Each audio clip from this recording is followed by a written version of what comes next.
I'll start with myself. I'm ShaRon, Grayson, Kelsey. I'm president of Franklyn Bourne Bar Association this year. Thank you so much for coming.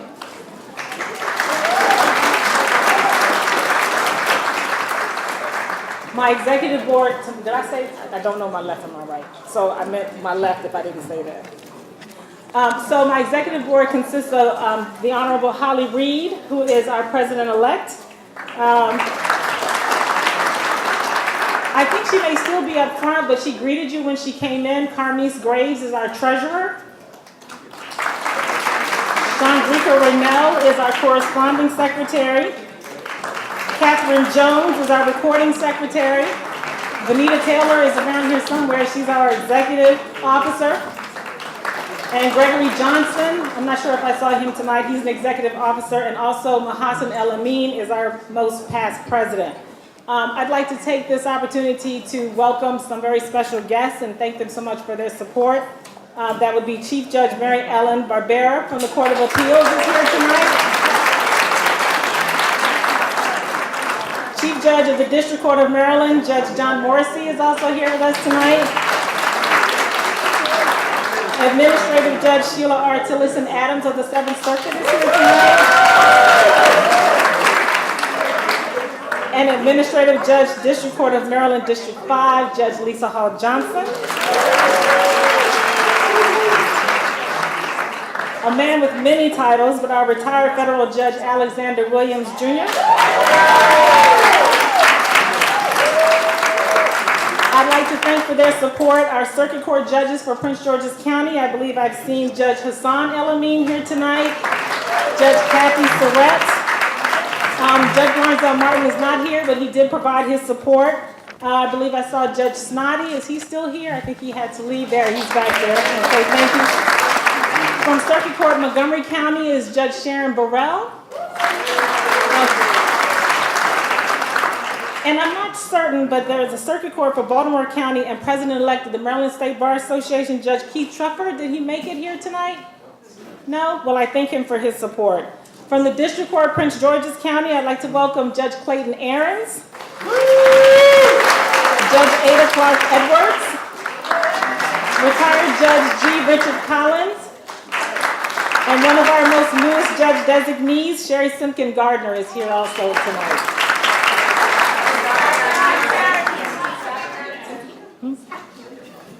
Oh, and Scott Carrington is here as well.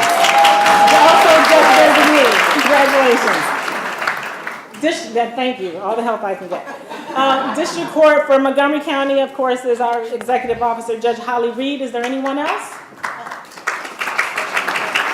And I didn't see her here tonight, but she did provide her support, Judge Athena Malloy Rose from the Prince George's County Orphans Court. Of course, our county executive is here. We're very happy to have him, Rashawn Baker III. And somebody's telling me something, so. Oh, okay.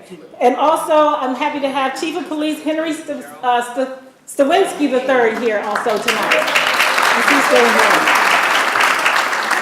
I'd just like to take a brief moment and very quickly recognize our sponsors, Joseph Greenwald and Lake, Councilman Chairman Derek Davis, Senator Victor Ramirez, First Maryland Disability Trust, Angelia Rogarner, who's also going to give our invocation tonight, Robin Gayard, County Council Member Danielle M. Glaros, District 3, County Council Member Denny Tavares, District 2, Leadership Prince George's. I'd like to thank Planet Depot for providing the videography services tonight, Anthony Butler for taking our photographs. My husband, J. Michael Kelsey, provided the music, although you all were having so much fun talking, I don't think we can hear it. And also Nicole Drew, who's been my technical advisor tonight, so I appreciate that. I'd like to recognize the committee who helped pull this together. So would the committee members please stand? Some of them, we've really just talked over the internet, particularly Kyla. Is Kyla still here? Thank you so much for your help. And I haven't seen her, but the author of the book, Across Bourne, Karen Gooden. Ah, there you are. Thank you so much for coming. I'd like to acknowledge she allowed me to use the photographs in order to make the boards that you see around the room here, so thank you very much for that. And I believe we have a Bourne descendant here. Delma Perrin Bourne is here, a cousin of Judge Bourne. And I'm not sure if she made it, but there was also a founding member, Joseph Finlayson, who is deceased, but he had a daughter who was coming tonight, Sheila Finlayson. Is she here? No? Okay. Well, first of all, now, I'd like to thank you all for taking the time to come out here today and help us celebrate this occasion. When I first became president of the association, I thought to myself, what would be my theme for the year? And because, I'm a lawyer, but really I'm a math major and I'm kind of a geek, so numbers kind of stick out to me. And I happened to notice that everything ended in a 7 or a 2. So I realized it was a really big year for J. Franklyn Bourne Bar Association. And some of you have heard me run down this, but some of you haven't, so I'm going to say what the anniversaries are. This is the 25th anniversary of the scholarship committee that was actually spearheaded by, she's walking down the hall, Betty Hewlett going down there, and also Lorenzo Martin, I think, put their heads together and decided that we'd have a scholarship banquet. And to date, we've given out over $160,000 in scholarship money to local area law students. Okay, so I'm sorry, so let me go back. So I understand Chairman Mel Franklin is here. Delegate Joe Valerio. And we have some of our founding members, which we will address a little later on, and also Delegate Eric Barron. Which I need not to get him since I'm his treasurer. Now, it's also the 40th anniversary since Bourne Bar Association was actually first penned into life by the Honorable Judge Alexander Williams. The 45th anniversary since Judge Bourne's instrumental role in the creation of the Human Relations Commission. It's also the 45th anniversary of his death in 1972. And it's the 60th anniversary of when he and another icon, Judge James Taylor, created the very first African-American law firm in Fairmont Heights here in Prince George's County. In addition, the big one is this year is the year that Judge Franklyn Bourne would have turned 100 years old. In going through preparing for this party, I realized that I even missed another one. It's also the 30th anniversary of when J. Franklyn Bourne Bar Association was actually incorporated. So there's a lot of anniversaries, a lot of celebrations that went on for this year. And I've been a member of Bourne Bar Association for a long time, but I think that while I knew of the association and I knew of the mission of the association, I think I really didn't realize who I had the pleasure of being around on a day-to-day basis. It's sort of like growing up in Washington. I was a Washingtonian, and it's like you have all the monuments around you, but you don't really take the time to stop and see and look at them and get the history really behind them to appreciate them like you should. Now, like all monuments, there are foundations, and Judge Alexander Williams is the foundation of the monument of this Bar Association. And I view our presidents as the pillars of the monuments. So I wanted to take this opportunity to showcase the life and legacy of Judge Bourne, the mission that sparked from Judge Bourne, and to highlight some of what the association has done. So I called Executive Director Mike Lyles of the Human Relations Commission, and I shared with him my thoughts. And lo and behold, he said to me, we were thinking the same thing, but we hadn't come up with, what to do, and so this was born. So you're going to hear from Chairman Merrill Smith in just a minute, but from Bourne's perspective, it's a celebration of his life and his legacy and the spirit of Judge Bourne. So if you haven't had a chance to look around, I invite you to look around and look at the history of Judge Bourne and the Human Relations Commission as well. On one of those boards, I believe it's this one here, Judge Bourne says that in order to progress, we must never forget. Now, to me, that's a simple reminder that we must remain mindful about the work and foundation that was laid out for us, about the work that we do and how relevant we are, to keep in mind the work that still needs to be done to ensure that we continue to be recognized for who we are, what we have to offer, and what we rightfully earned and what we rightfully deserve. So with that, I'd like to welcome Chairman Smith to come up and make his remarks at this time in the program. Thank you. Okay, thank you, ShaRon.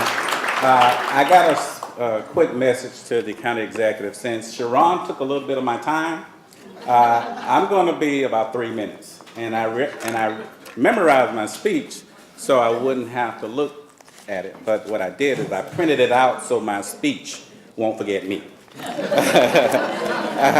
But before I start, I want to recognize my fellow commissioners, because without them volunteering with me on this commission, we would not be able to do the work that we do. And I want to recognize Commissioner Tony Langman. Wave, Commissioner Langman. Commissioner Nora Edelman. Commissioner Katrina Burson. And Commissioner Janelle Johnson. And Commissioner Troy Lowe. Okay. And quickly, I'm just going to say, wow, you all look gorgeous. And we are in gorgeous Prince George's County. But I sincerely want to welcome each and every one of you on behalf of the Prince George's County Human Relations Commission. I would like to welcome you to this evening as the joint anniversary celebration of the J. Franklyn Bourne Association and the Human Relations Commission. 2017 is Franklyn Bourne's Association 40th anniversary and the Human Relations Commission 45th anniversary. You may not be aware of the connection that we share, and that is Judge Bourne played a role in the establishment of the Prince George's County Human Relations Commission.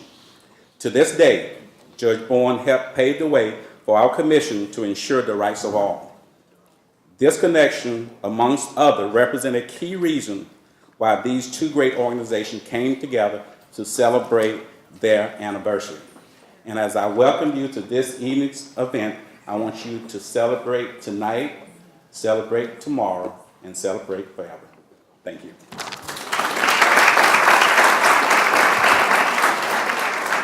I thank everyone for coming. My name is Mike Lyles. I'm the Executive Director of the Prince George's County Human Relations Commission.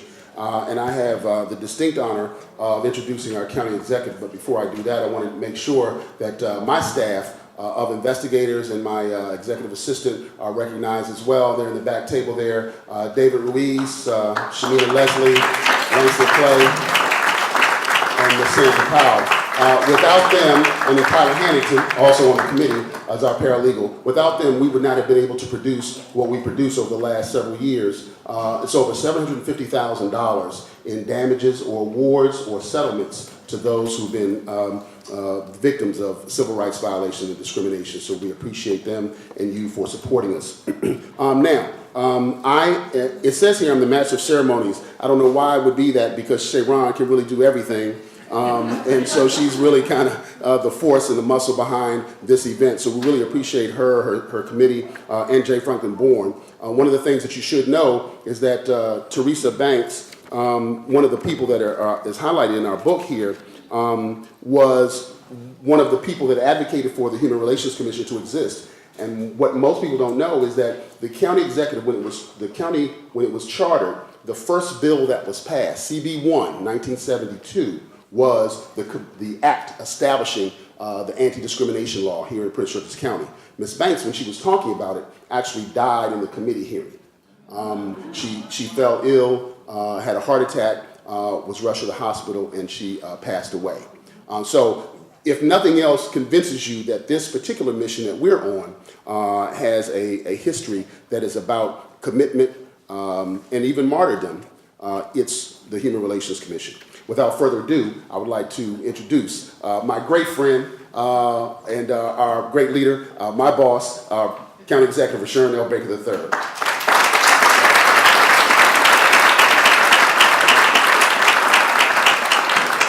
Thank you very much. Can we give Mike Lyles another round of applause? Please. And more importantly, those who work with Mike and his staff, could y'all stand up? All right, really give them a round of applause, because I know them. I won't be long. I want to, first of all, I want to thank the volunteers who serve on the Human Relations Commission. They do a great job and do a yeoman's job for free. I certainly want to thank the Bourne Bar Association. Every time I come to a Bourne meeting, I can't help but remember that, gosh, it's probably been maybe about 30 years ago. Has it been that long? When my wife and I first moved out to Prince George's County, the Bourne Bar Association was the first organization that we went to.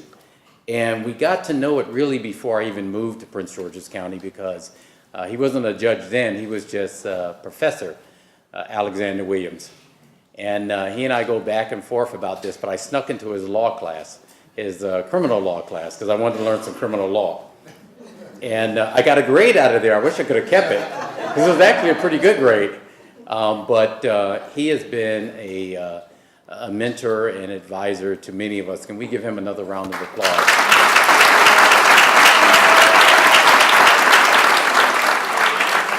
And then probably, you know, I had known Isaac Marks, so he and I were in law school together.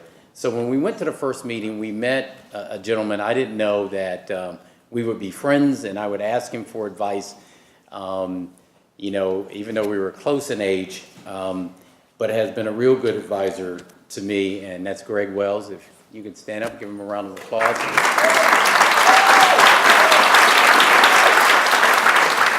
And I say all that to say this, as we celebrate the 40th and 45th anniversary, is that these are the men and women who have made it possible for us to do the things that we do in this county and in Montgomery County, to shape the future of this Washington area, but more importantly, to shape the future of the lives of people who sometimes we don't even know their names.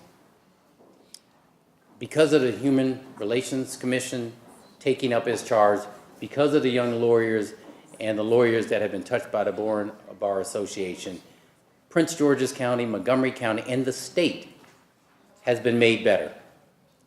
I don't think especially a single African-American judge has come through, at least in my knowledge, without stopping here first, without getting the foundation right here in this association.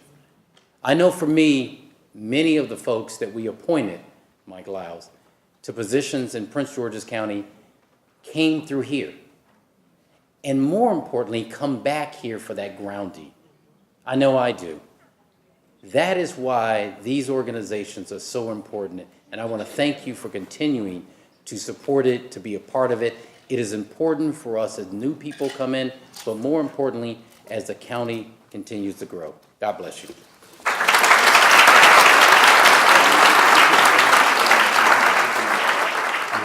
And I thank you, Mr. Governor.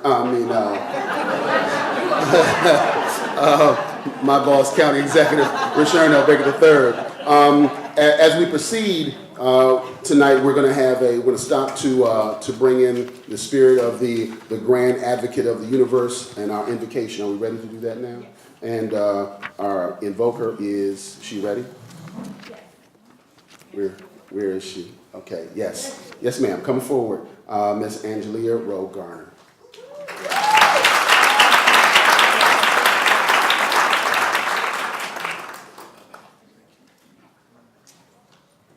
Good evening. I promise not to ask you to touch your neighbor, amen? Bow your heads with me, please. Father God, it's in the name of your Son that we come to you this evening. First of all, God, we want to say thank you for this day. Thank you for life and health and strength.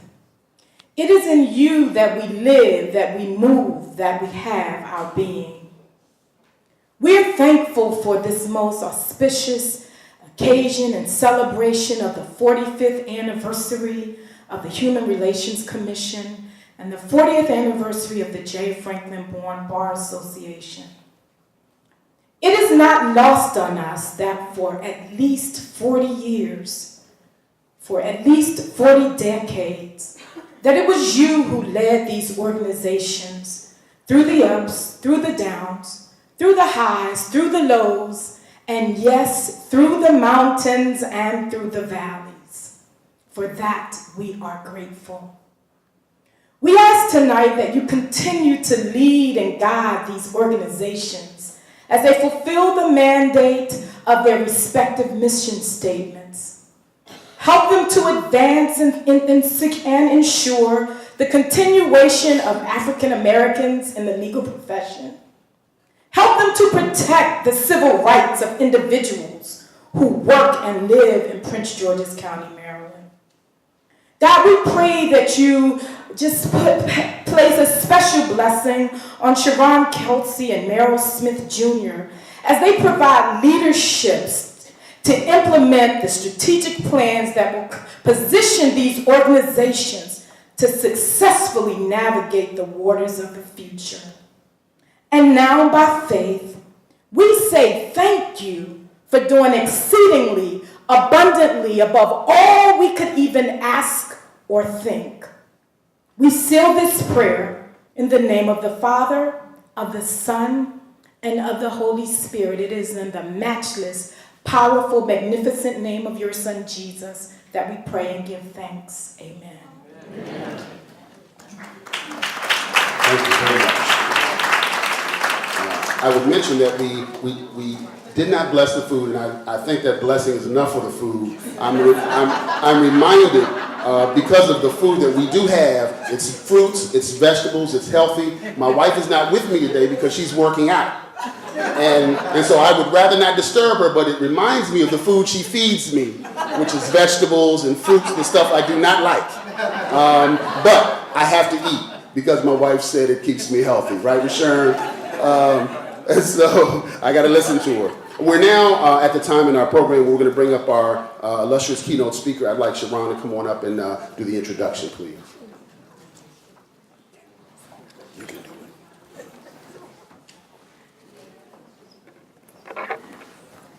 Yvette Lewis, I want you to come on up. Yvette Lewis is no stranger to politics. She worked in the campaigns of Bill Clinton, Al Gore, Steny Hoyer, Kwesi Mfume, John Kerry, Governor Martin O'Malley, Chris Van Hollen, and President Barack Obama. She is the founder of All About the Vote, a 501c3 nonprofit organization. I have been riveted to hear her speak in the past, and I am so grateful that she is here to speak with us again today. I present to you Ms. Yvette Lewis. Thank you.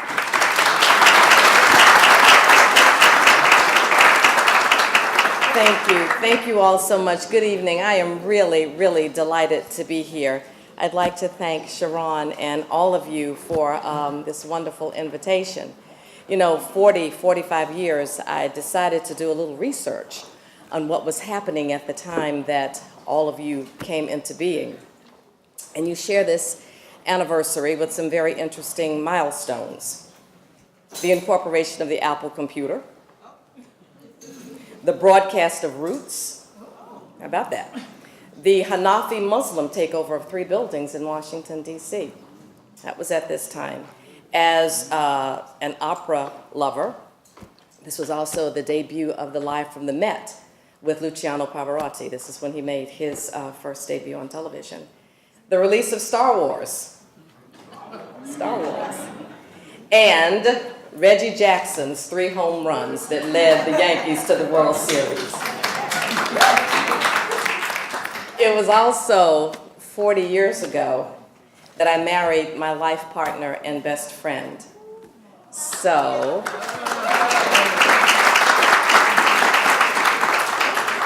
I think it's probably getting serious now.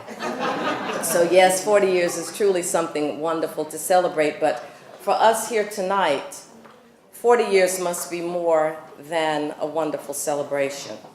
It must be that unbreakable foundation that sustains and supports us in these very demanding times. No one here has the luxury of being complacent, because if that happens, we are jeopardizing our future and that of those who will come behind us.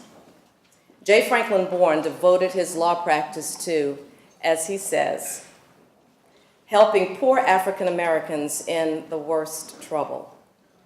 Now, while our circumstances are not dire, they are most certainly challenging, and in some cases, alarming. You need look no further than what is happening in the news on a day-to-day basis. However, all of us here have the opportunity to give society a moral conscience through our own social activism. So what does that look like in practical terms? Where can we all have the most impact? I saw the sign up here that warmed my heart: voting rights, voter registration. Because let's begin with that. Right now, as we sit here, actions are underway that could deny citizens the basic rights that many of us, our parents, and our grandparents fought and in some cases died for. Voter ID laws are a clear example. Studies show that these laws place the greatest burden on our community, the minority community. I want you to hear these statistics because I was absolutely shocked. Last year, Wisconsin's voter ID law reduced turnout by 200,000 votes.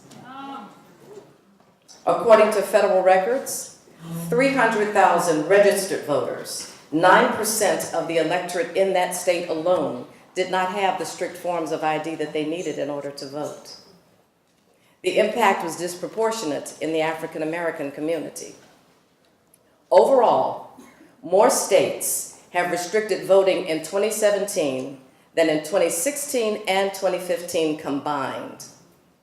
99 new voting restrictions have gone into effect in 31 states.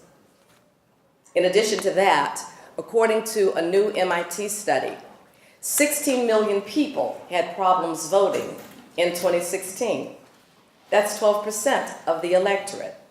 And that was anything from long lines, machines that didn't work, not having enough workers to man the polling stations, anything to impede people's ability to vote.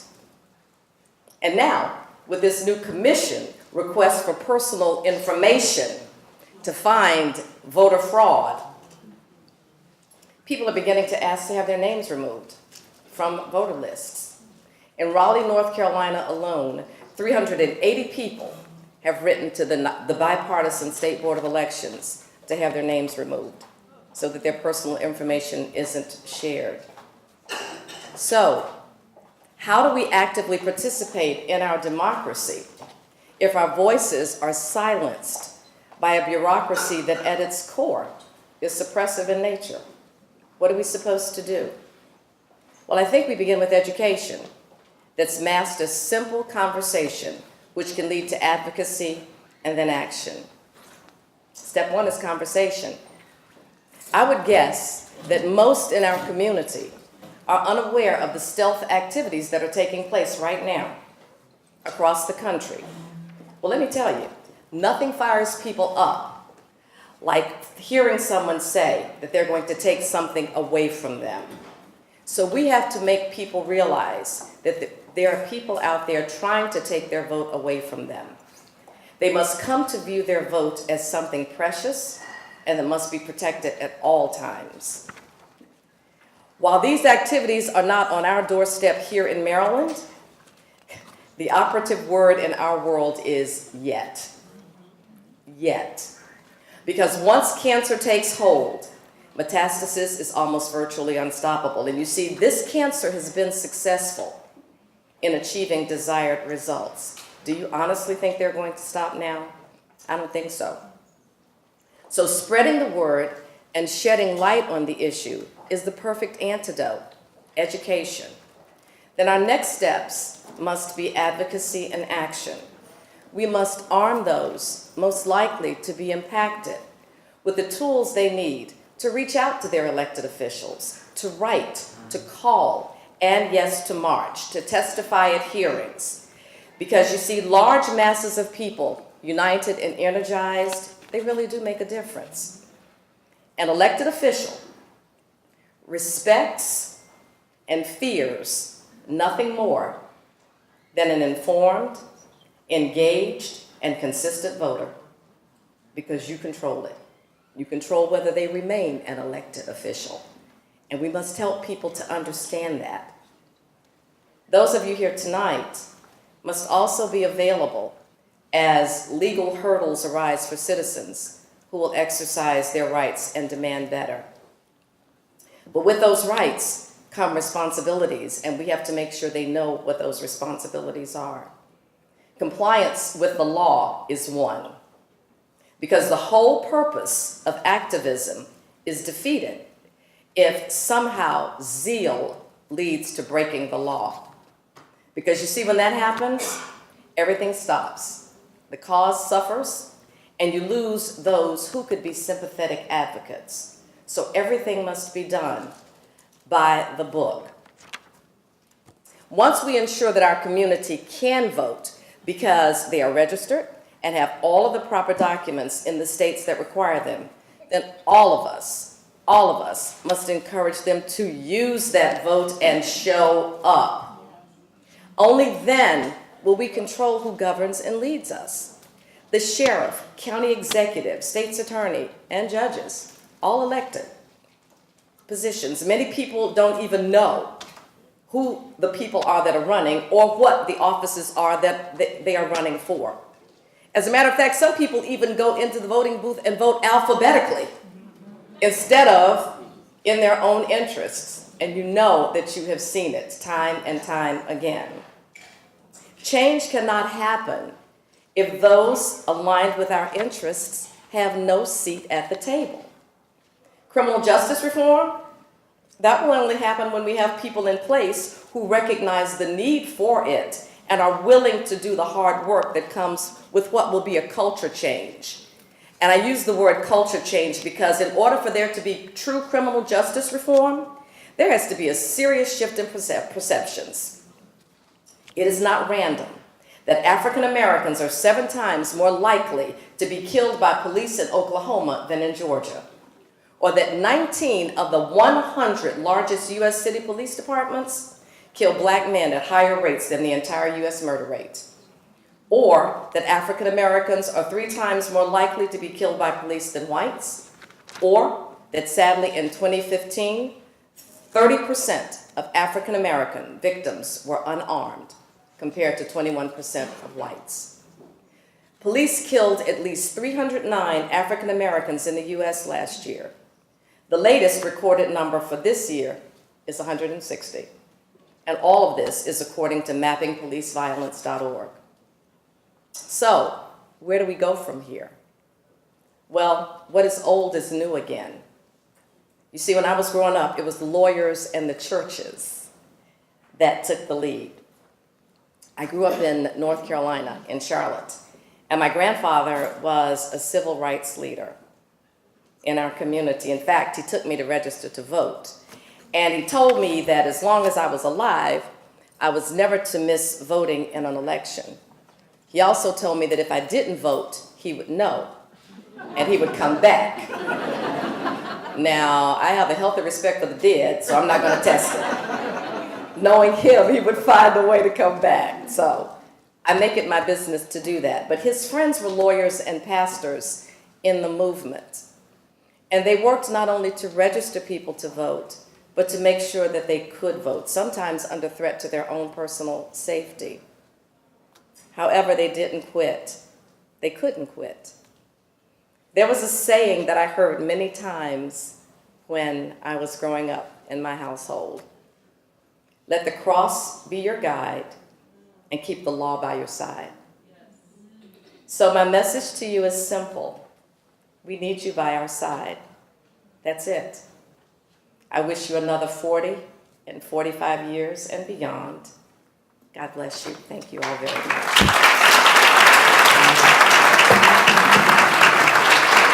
Thank you. I'd like to bring up ShaRon and Commissioner Smith.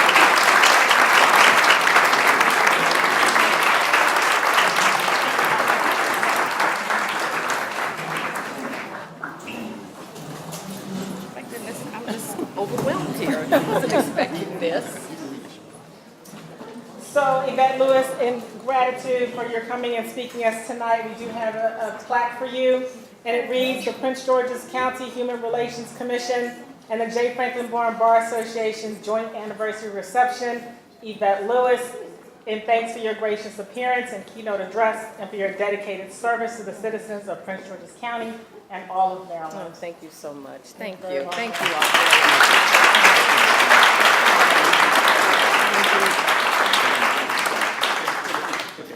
Oh.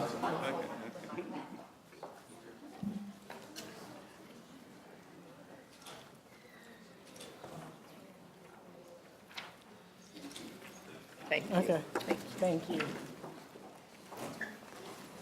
Now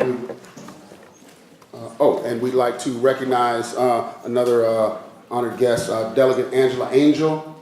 She's here. Oh, here we go. Here we go. Thanks for coming. We're now at the portion of the evening where we're going to give some recognition awards. The Human Relations Commission, as you know, and as we've said, has been around 45 years. And we'd like to recognize some folks, and we have come up with some awards that we think are the touchstone of where we've been over the last 45 years. And the awardees tonight are the inaugural awardees, but hopefully they will not be the last awardees of these awards. The first guest or award goes to the Dr. William Welch. He is receiving the Teresa Douglas Banks Shining the Light Award. It's given to an individual who has a history. Yes, Dr. Welch. Dr. Welch, please? Yes, Dr. Welch, come on up.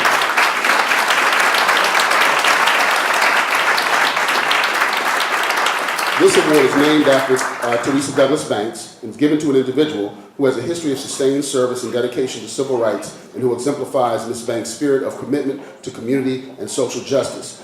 Just a word about Dr. Welch. He was the long-serving executive director, almost 30 years with the Human Relations Commission, and exemplified and set in motion an organization that really stands today as a testament to civil rights here in Prince George's County and has one of the broadest laws and the most powerful laws of any Human Relations Commissions here in the state of Maryland. And we appreciate your service, and we'll give you an opportunity to say a couple words. The last thing I needed is another word. I teach today at Bowie State University, so I talk out. I am honored by this award, but it belongs to all of the people who work for the commission because nobody does anything by themselves. And I'd like to call out just a couple of people. Kathy Thornton, who died working for the commission. Because of her, many people were in dialogue sessions all over this county. And several other people like that. So I just wanted to say thank them and thank you, and I appreciate being here. Thank you very much.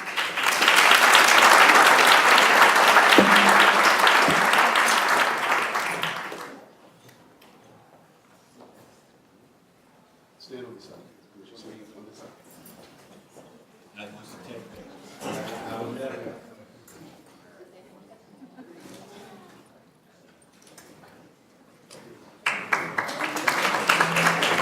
Dr. William Welch, thank you very much. The next award is the J. Franklyn Bourne Award, and it's given to a lawyer or law firm that has committed itself to providing free or pro bono legal services in order to protect civil rights. This award was developed because we do deal with a lot of lawyers and legal issues in the fight for civil rights. Even though we objectively examine a complaint when it comes in, at some point lawyers are brought in to actually adjudicate the case before our 13-panel member of commissioners. However, in the last couple of years, we've been lucky enough to be able to do some work to help citizens in the area of human trafficking. And this award, the J. Franklyn Bourne Award, goes to Ms. Stacy Reimer, Esquire. She's the founder and executive director of Amara Legal Services, which provides free legal services to individuals whose rights have been violated while involved in commercial sex, whether involvement was by coercion, necessity, choice, or otherwise in the D.C. metropolitan area.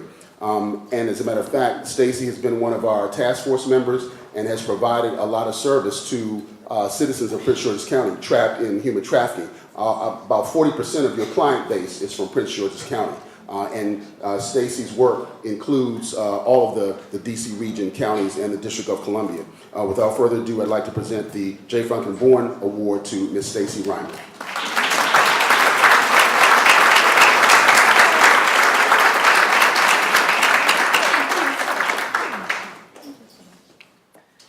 Good evening, everyone. I want to say thank you so much for this award. It means so much to me. Thank you so much to Mike for nominating me for this award. It is an extreme honor.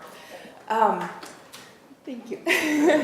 So I do want to say thank you so much as well to Prince George's County. So I came into this county, working in this county about 3 or 4 years ago as a newbie, a new attorney.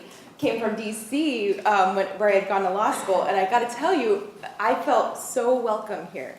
I had so many mentors and so many people that were, willing to reach out to me when I said I need some help, and they helped me. So, the older attorneys or more experienced attorneys in this county helped me. the judges were very gracious to me. So I don't know if I've appeared in front of any judges in the room tonight, but thank you for being gracious to me as a young attorney.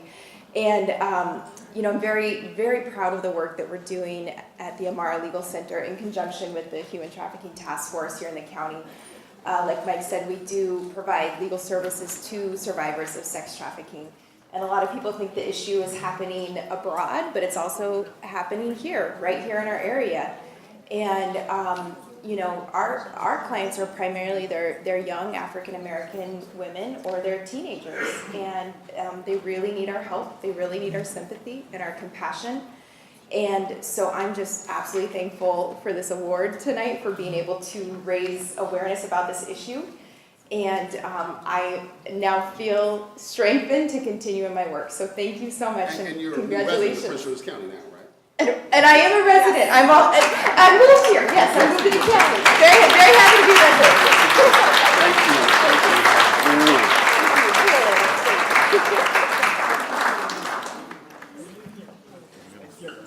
Come to the front.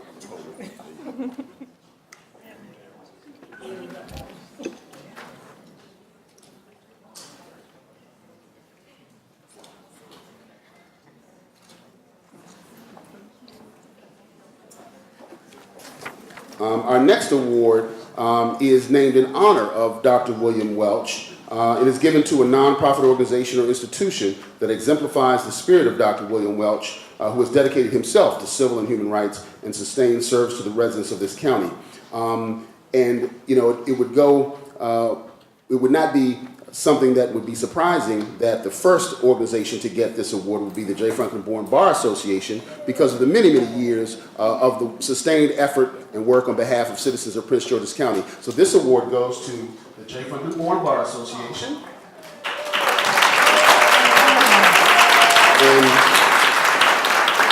And they didn't have any help, even though I've been a member for about, 15, 17 years. Thank you so much. The mission of J. Franklyn Bourne Bar Association is to continue the advancement and progression of African American attorneys, and I'm proud to continue to work towards that mission every day. And I'm proud of the support that I've received. I love working for the association. I've been an executive member for about 10 years now. I really walk by the sight of those behind me, the past presidents who kind of led the way.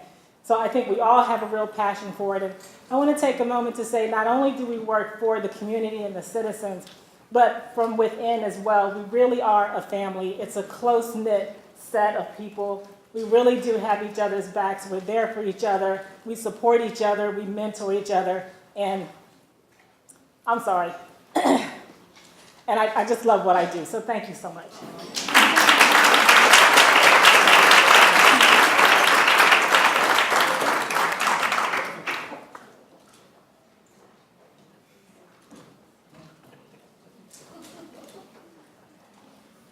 Commissioner Smith, the final award. The final award will be given by our chairperson of our commission, Commissioner Merrill Smith, the Commissioner's Award. Okay, thank you. Before I bring up the next honoree, I want to read you a short paragraph from your program about the commission. The commission is an independent arm of the Human Relations Commission, charged with adjudicating cases of discrimination in the county. The commissioners are a diverse body of volunteers that reflect the county's diverse population. They are committed to making Prince George's County a safe and welcoming place for its residents and visitors. And I wanted to read that to you because that is a commitment that I know each of the commissioners who serve with me share. And that is the one thing that drives us to do the work that we do as volunteers in this county. This evening, the Human Relations Commission is also pleased to honor a business in our community that has made strides in providing a positive and equitable workplace. It is the mission of the Prince George's County Human Relations Commission to ensure that our county is free of discrimination through the investigation and our impartial public hearing process. The recipient of the Commissioner's Award is based in Atlanta, Maryland. It was founded in 2008 when a small team began working on one big idea: to build online degree programs as good as traditional on-campus programs at top universities. From their website, and I quote, "Education is one of the most powerful drivers of change and upward mobility. At 2U, we empower forward-thinking universities to reimagine education, ensuring that students everywhere can dream bigger, reach their highest potential, and fulfill their aspirations through life-changing educational experiences. We help universities become the best possible digital versions of themselves so they can offer more students than ever access to transformative education." Please join me in welcoming to the podium, and excuse me if I butcher your name, Kimberly Schockenbuhl, Senior Vice President, Talent Management, 2U Incorporated, and Nicole Thompson, Director of Corporate Recruiting with 2U, to accept the 2017 Prince George's County Human Relations Commissioner's Award.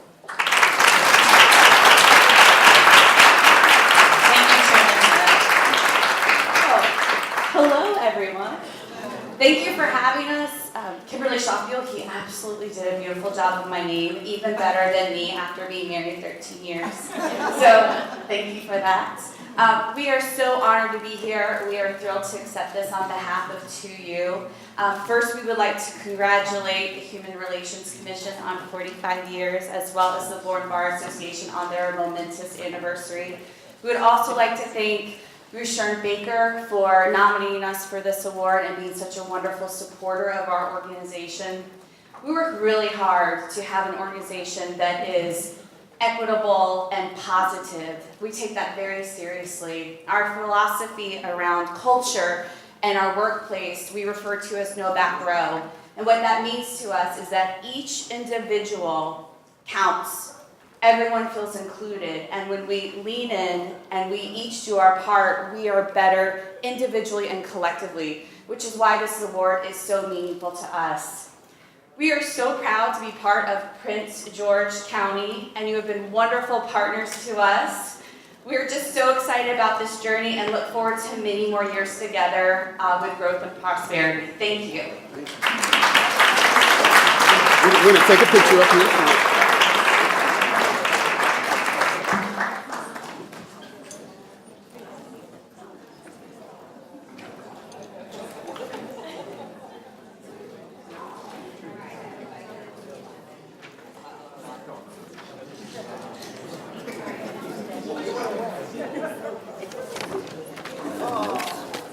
Well, we thank all of our honorees for coming out this evening, our guests, and you, our treasured participants and attendees at this wonderful occasion. The event is over. Please.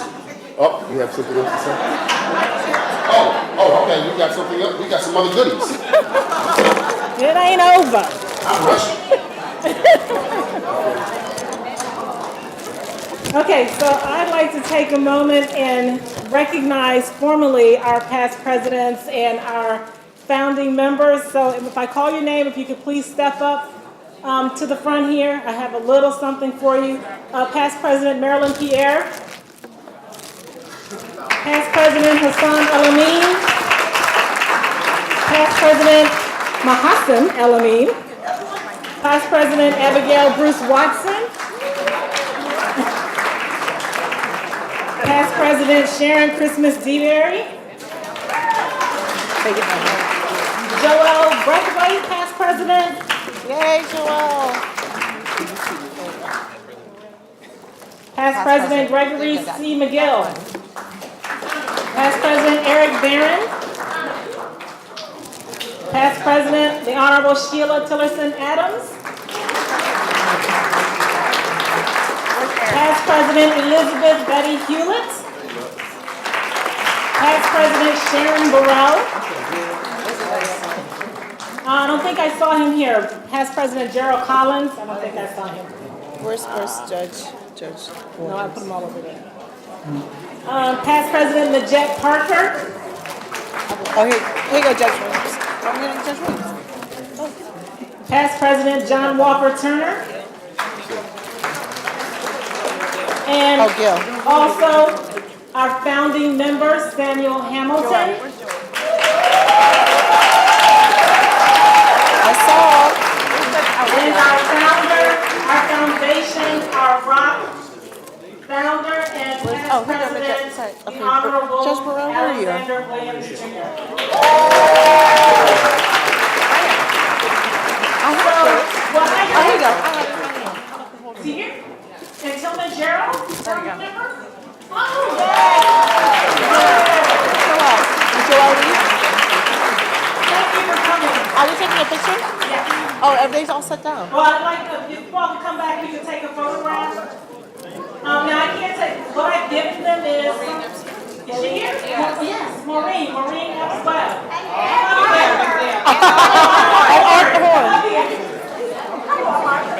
These are so much nicer. So I can't take credit for these, actually Marilyn, Pierre. Yeah, where's Marilyn? Come back up, Marilyn. So what I've given them is, when Marilyn was president, she gave to her executive board these beautiful gold engraved name tags for the association. And so this is where it started, and so we continued on with that practice. And as I've worn them, they've kind of been a big hit, and a lot of the people would say, well, I want one. So I thought it would be a great thing to have so that our past presidents and family members, so when they attend board associations and other functions, they can proudly wear their name tags and identify themselves as past president. Okay, yes. So yes, okay. So if we can come up front and get a photograph. Okay. Photos? Okay. Oh, we're gonna sit?